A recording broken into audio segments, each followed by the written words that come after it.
하나님께서 주시는 말씀은 누가복음 18장 31절에서부터 43절, 마지막 43절까지 말씀이 되겠습니다.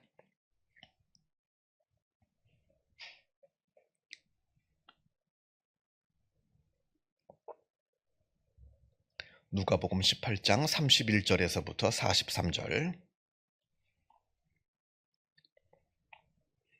같이 한 목소리로 읽겠습니다. 예수께서 12제자를 데리시고 이르시되 보라, 우리가 예루살렘으로 올라가노니 선지자들을 통하여 기록된 모든 것이 인자에게 응하리라.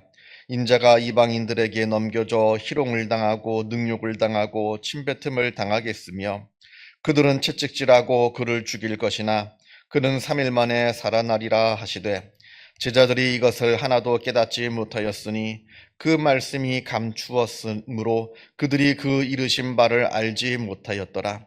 여리고에 가까이 가셨을 때에 한 맹인이 길가에 앉아 구걸하다가 무리가 지나감을 듣고 이 무슨 일이냐고 물은데 그들이 나사렛 예수께서 지나가신다 하니 맹인이 외쳐 이르되 다윗의 자손 예수여, 나를 불쌍히 여기소서 하거늘 앞서가는 자들이 그를 꾸짖어 잠잠하라 하되 그가 더욱 크게 소리질러 다윗의 자손이여, 나를 불쌍히 여기소서 하는지라.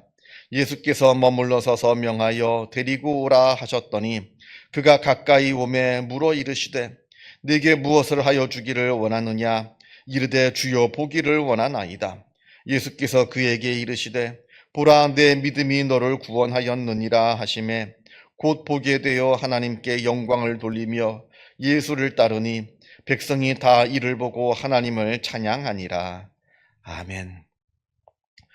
오늘 말씀을 31절을 보면 예수님께서 예루살렘으로 지금 올라가고 계신다, 이렇게 말씀이 되어 있습니다. 예수님께서 예루살렘으로 올라가신 이유는 단 하나입니다. 십자가에 달려 돌아가시기 위해서 지금 예루살렘으로 올라가십니다. 그래서 예수님께서 그 이유를, 예수님께서 왜 예루살렘으로 올라가시는지 그 이유를 제자들에게 말씀하여 주십니다. 이 당시 이스라엘 사람들은 명절이 되면 예루살렘에 올라가서 예루살렘 성전에서 제사를 드렸습니다. 예수님도 그 행렬 가운데 같이 있는 거예요. 그러나 예수님께서 예루살렘으로 올라가시는 그 이유는 단순히 하나님께 제사 드리기 위해서 가는 게 아니었습니다. 십자가에 달려 돌아가시기 위해서 지금 올라가고 계시는 겁니다. 지금 그걸 지금 말씀하시는 거예요. 무슨 명절이 되었기 때문에 올라가는 것도 아니고 그냥 습관적으로 올라가시는 것도 아니고 단 하나, 우리를 구원하시기 위해서 십자가에 달려 돌아가시기 위해 지금 예루살렘으로 올라가고 계시는 겁니다. 그걸 지금 예수님께서 제자들에게 분명하게 지금 이야기를 해주고 계십니까? 얘기하고 계시는 겁니다. 아주 또박또박. 예수님께서 예루살렘에 올라가면 지금 이방인들에게, 로마 군인에게 넘겨져서 희롱을 당하고 능욕을 당하고 침뱉음을 당할 뿐만 아니라 채찍질을 당하고 결국에는 마침내 십자가에서 죽임을 당하게 될 것이라. 그러나 예수님께서는 다시 부활하게 되실 것이다. 이것을 지금 제자들한테 분명하게 지금 이야기하고 있습니다. 그런데 중요한 것은 제자들이 깨닫질 못해요. 무슨 말인지를 모르는 겁니다. 지금 예수님께서, 우리가 성경 누가복음을 계속해서 보고 있습니다만 3번 예수님께서 제자들에게 나는 예루살렘의 십자가에 달려 죽으러 가노라, 나는 예루살렘에 올라가면 십자가에 달려 죽게 될 것이다 라는 것을 3번씩이나 아주 제자들한테 분명하게 말씀하여 주십니다. 그런데도 제자들은 그게 무슨 뜻인지를 몰라요. 깨닫지를 못한다고 합니다. 참 답답한 노릇이죠. 이게 그런데 이 제자들에게만 이런 일이 벌어지는 게 아닙니다. 우리 인간의 속성이에요. 우리 인간이 갖고 있는 속성 중에 하나가, 우리 인간은 보고 싶은 것만 보고 듣고 싶은 것만 듣습니다. 그건 누구나 다 똑같아요. 똑같은 것이 있다 하더라도 보는 사람마다 보이는 게 다 다르고요. 똑같은 말을 들어도 듣는 사람들마다 들리는 말이 다 다릅니다. 그러니까 우리는 이 육신의 눈, 육신의 귀로 듣는 게 아니라 세상을 마음의 눈으로 보고 마음의 귀로 듣는 겁니다. 이게 잘못되어 있으면, 마음의 눈이 잘못되어 있고 마음의 귀가 잘못되어 있으면 보아도 보지 못하는 것이고 들어도 듣지 못하는 것, 그 꼴이 되고 마는 겁니다. 지금 예수님의 제자들, 이 제자들은 예루살렘 올라가면 지금 한 자리씩 차지할 것, 그걸 지금 기대하고 있는 거예요. 예수님께서 올라가시면 정권을 잡아서 아주 정권을 잡고 그래서 왕이 되시면 우리는 다 거기서 한 자리씩 하겠구나. 이 한 자리씩 할 마음에 들떠 있어가지고 예수님께서 3번씩이나 십자가에 달려 돌아가시기 위해서 가신다는 말이 들리지가 않습니다. 들어도 한 귀로 듣고 한 귀로 흘려버리는 거예요. 무슨 얘기인지도 듣고 싶지도 않고 들리지도 않고 심지어는 그 말을 듣는 것을 두려워했습니다. 마음의 귀를 닫아버린 거죠. 이게 우리가 볼 때는 한심해 보이고 답답해 보이고 이 제자들이 참 딱해 보입니다만 그러나 우리도 별 다를 바가 없다는 겁니다. 나 자신도 별반 다를 게 없습니다. 우리가 하나님의 말씀을 읽을 때, 하나님의 말씀을 들을 때 정말로 내 마음의 눈을 열고 내 마음의 귀를 열어서 정말로 하나님의 말씀을 진실되게 읽고 듣고 있느냐, 아니면 내 마음 가운데 있는 그 탐욕으로 가득 차가지고 보아도 하나님의 말씀을 읽어도 왜곡되게 읽고 하나님의 말씀을 들어도 왜곡되게 듣고 하는 그 어리석은 자의 이 모습을 우리도 똑같이 살고 있는 것은 아닌가. 그래서 우리가 늘 하나님께 이렇게 기도해야 돼요. 하나님 말씀하여 주옵소서. 주의 종이 듣겠습니다. 우리가 종종 기도합니다. 하나님, 하나님의 뜻이 무엇입니까? 예를 들어서 내가 선택을 해야 돼요. A라고 하는 길이 있고 B라고 하는 길이 있습니다. 둘 중 어디로 가야 됩니까? A라고 하는 학교와 B라고 하는 학교, 둘 중에 어디에 원서를 내야겠습니까? A라고 하는 회사, B라고 하는 회사, 어디에다 내가 원서를 넣어야 됩니까? A라고 하는 사람, B라고 하는 사람 둘 중에 누구와 결혼해야 됩니까? 하나님의 뜻을 묻습니다. 하나님, 무엇이 하나님의 뜻입니까? 그런데 그것보다는 하나님 말씀하여 주옵소서. 제가 무조건 듣겠습니다. 이렇게 기도할 수가 있어야 되는 거예요. 설령 그게 내 마음에 들지 않는 말씀이라 할지라도 나는 주의 종이니 나의 주인 되시는 하나님께서 나에게 말씀하여 주옵소서. 내가 그것이 하나님의 뜻인 줄 알고 가겠습니다. 무엇이 하나님의 뜻입니까? 라고 물을 때는 내 뜻이 중요해요. 내 뜻이 중요합니다. 그 마음을 잘 들여다보세요. 말로는 무엇이 하나님의 뜻입니까? 라고 말하지만 그 속에는 지금 내 뜻이 중요합니다. 다 내려놓고 하나님 말씀하여 주옵소서. 그냥 제가 따르겠습니다. 이렇게 기도할 수 있어야 참된 믿음의 사람이 되는 것이고 진짜 하나님께서 원하시는 길을 우리에게 말씀하여 주시는 겁니다. 또 말씀하여 주실 때 우리가 그걸 들을 수 있는 것이고요. 그래서 우리가 갖고 있는 그 모든 욕심, 탐욕, 선입관 다 내려놓고 하나님의 말씀을 그리고 하나님의 그 뜻을 진지하게 구하는 그러한 삶이 우리에게 필요하다라고 하는 겁니다. 제자들은 그러지를 못했어요. 온통 자기의 생각에 사로잡혀 있어서 들어도 듣지 못하고 보아도 보지 못하는 어리석은 지금 모습을 보이고 있다는 겁니다. 자, 이제 35절부터 보면 다른 이야기가 나옵니다. 예수님께서 여리고에 가까이 지나가시는데 여리고는 예루살렘으로 올라가기 위한 길목입니다. 그래서 여리고를 지나서 이제 예루살렘으로 올라가게 되어 있습니다. 거의 가까이 오신 거예요. 예루살렘 가까이. 그곳에 이제 한 맹인이 있었습니다. 누가복음에는 이름이 나와 있지 않는데 마가복음을 보게 되면 이 맹인의 이름이 바디메오라 이렇게 되어 있습니다.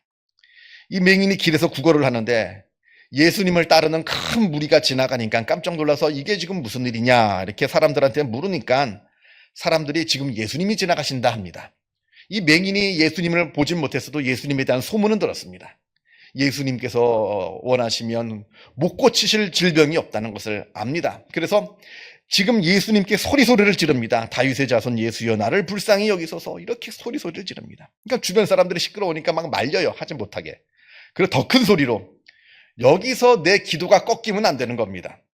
더 큰 소리로 예수님을 부릅니다. 그러니까 예수님께서 들으시고 그 맹인 바디메오를 부르십니다. 그래 놓고는 무엇을 원하느냐? 일단 눈을 고쳐달랍니다. 그래서 예수님께서 그 눈을 고쳐주시고 그 믿음을 보시고 눈만 고쳐주신 것이 아니라 내 믿음이 너를 구원하였다 이렇게 예수님께서 말씀하여 주시는 그 장면이 이제 나옵니다. 42절에 보면 보라 내 믿음이 너를 구원하였느니라 해서 눈만 고쳐주시는 것이 아니라 그에게 구원까지 허락하시는 그 모습을 우리가 보게 됩니다. 이렇게 이제 누가복음 우리가 읽은 누가복음 본문에서는 끝이 납니다만 마가복음을 보게 되면 이 바디메오가 고침을 다 받고 모든 것을 버려두고 예수님을 따라 예루살렘으로 갔다 이렇게 되어 있습니다. 마가복음에는 어떻게 이 사람이 바디메오인 줄 알았을까요? 그냥 고침 다음에 당신 이름이 뭡니까? 물어봤을까요? 그건 아니라고 봅니다. 성경에 나오는 이 이름들 있잖아요. 이건 거저 생긴 이름들이 아니에요. 아마 이 바디메오는 예수님의 제자가 되었을 겁니다. 그리고 예수님께서 돌아가신 이후에도 초대교회에서 많은 역할을 했던 교회의 지도자였을 겁니다. 그러니까 그 이름이 기록되어 있는 거예요. 그냥 지나가는 사람이었다면 기록될 수도 없었겠죠. 그러나 이 사람이 바디메오라는 것을 알게 된 것은 자기가 갖고 있는 것을 모두 버리고 예수님을 따랐고, 그리고 예수님께서 돌아가시고 승천하신 이후에 자기가 교회의 지도자가 되어서 열심히 예수님의 복음을 증거했던 사람이라 하는 그 추측을 우리는 할 수가 있는 겁니다. 이 바디메오의 모습을 보면서 우리가 지난 시간에 봤던 부자 청년과 대비되는 모습을 우리가 보게 됩니다. 부자 청년은 모든 것을 버리고 예수님을 따르라 하는 그 말씀을 지키지 못하고 슬픈 낯빛으로 돌아갔고요. 이 바디메오는 모든 것을 버리고 예수님을 따랐습니다. 물론 그 둘이 가진 것은 상대가 할 수 없겠죠. 부자 청년이 갖고 있는 그 가진 것이라고 하는 것은 엄청난 재물과 엄청난 많은 것을 가지고 있었겠죠. 그리고 이 거지 바디메오라고 하는 사람이 기껏 가지고 있는 거야 거적대기 하나 아니겠어요? 구걸할 때 쓰는 거적대기 하나. 그러나 그것이 많건 적던 간에 그게 중요한 것이 아니라 예수님을 따를 때는 모든 것을 다 내버려 두고 예수님을 따랐다는 게 더 중요한 겁니다. 많고 적음이 중요치 않아요. 그래서 예수님께서 부자가 예수님을 따르는 것이 낙타가 바늘길보다 통과하는 것보다 어렵다고 하는 게, 부자는 포기될 게 많아요. 그럼에도 불구하고 포기한다는 것은 엄청난 믿음이겠죠. 물론 없는 사람은 포기할 게 적습니다. 그러나 적다 하더라도 그게 쉬운 건 아니거든요. 어쨌든 그게 자기한테는 전 재산이니까. 그래서 재산의 많고 적음은 중요치가 않습니다. 중요한 것은 내가 예수를 따를 때 내가 가진 것을 내가 다 내려놓고 따라가는 겁니다. 그러면 내가 예수님을 믿을 때 다 굶어 죽어야 되느냐? 아니요. 베드로가 자기가 있던 그 배 버렸다고 해서 굶어 죽었나요? 베드로가 예수님을 따를 때 다 자기의 가족들도 다 버렸습니다. 그런데 나중에 사도행전을 보면 베드로는 바울의 서신을 보게 되면, 바울 서신을 보게 되면 베드로는 나중에 자기 처를 데리고 같이 전도를 했습니다. 그러니까 이거는 하나의 통과 의례예요. 하나의 처음 시작할 때 하는 다짐입니다. 내가 하나님을 위해서 내 모든 것을 다 내려놓습니다라고 했다고 해서 하나님께서 옳았구나 그거 낼름 다 가져가가지고 하나님께서 그냥 혼자 다 그걸 뺏어가는 그런 나쁜 분이 아니라는 거예요. 여러분들 어린 자녀들이나 손자 손녀 과자가 있어요. 그거 먹을 때 할머니 할아버지가 한 입만 합니다. 그거 먹고 싶어서 뺏어 먹고 싶어서 한 입만 하는 건가요? 그 마음 받고 싶어서 하는 거 아니겠어요? 그 냉큼 입에 싹 넣어주는 거 그거 기특해가지고 그 재미로 지금 한 입만 하는 겁니다. 할머니 할아버지나 엄마 아빠가. 그런데 마지막 하나 있는 이 과자 딱 하나 남은 거, 이 아이가 좋아하는 거 그거 한 입만 해가 줬는데 입을 벌렸는데 그 아이가 주저하지도 않고 그 하나 딱 남은 거 그냥 할머니 할아버지 입에 싹 넣어줬어요. 그거 싹 입 닫고 아이고 좀 맛있는 거 뺏어 먹었냐고 뒤돌아섭니까? 아니죠. 더 사주죠. 더 베풀어 주는 겁니다. 하나님도 그렇다는 거예요. 하나님께서 우리에게 무엇을 내놓아라, 네가 가진 거 다 팔고 나를 따라오너라, 내가 가진 것 탐나셔서 하나님께서 그거 내놓으라는 거 아닙니다. 내 마음을 보시겠다는 거예요. 그때 하나님 말씀에 순종하는 자가 복 받는 겁니다. 하나님께서 다 채워주시는 거예요. 그걸 우리가 좋으신 하나님을 믿고 우리가 인생의 걸음을 한 걸음 한 걸음 걸어가면서 하나님께 헌신하고 하나님께 충성하는 겁니다. 아무튼 중요한 것은 예수를 따른다는 것은 내 것을 다 가지고 따르는 것이 아닙니다. 내려놓고 예수님을 따르는 겁니다. 그러나 그렇다고 해서 내가 굶어 죽느냐? 그건 절대 아닙니다. 그게 바로 오히려 복 받는 길이라는 겁니다. 이 놀라운 이 영적인 어떤 질서, 영적인 은혜, 영적인 법칙 늘 기억하시면서 하나님께 더욱더 충성하시고 하나님을 더욱더 사랑하시는 주님의 귀한 백성들 되시기를 바랍니다. 기도하겠습니다. 하늘에 계신 우리 아버지, 아버지의 이름을 거룩하게 하시며 아버지의 나라가 오게 하시며 아버지의 뜻이 하늘에서와 같이 땅에서도 이루어지게 하소서. 오늘 우리에게 일용할 양식을 주시고 우리가 우리에게 잘못한 사람을 용서하여 준 것 같이 우리 죄를 용서하여 주시고 우리를 시험에 빠지지 않게 하시고 악에서 구하소서. 나라와 권능과 영광이 영원히 아버지의 것입니다. 아멘. 자유롭게 기도하시기 바랍니다.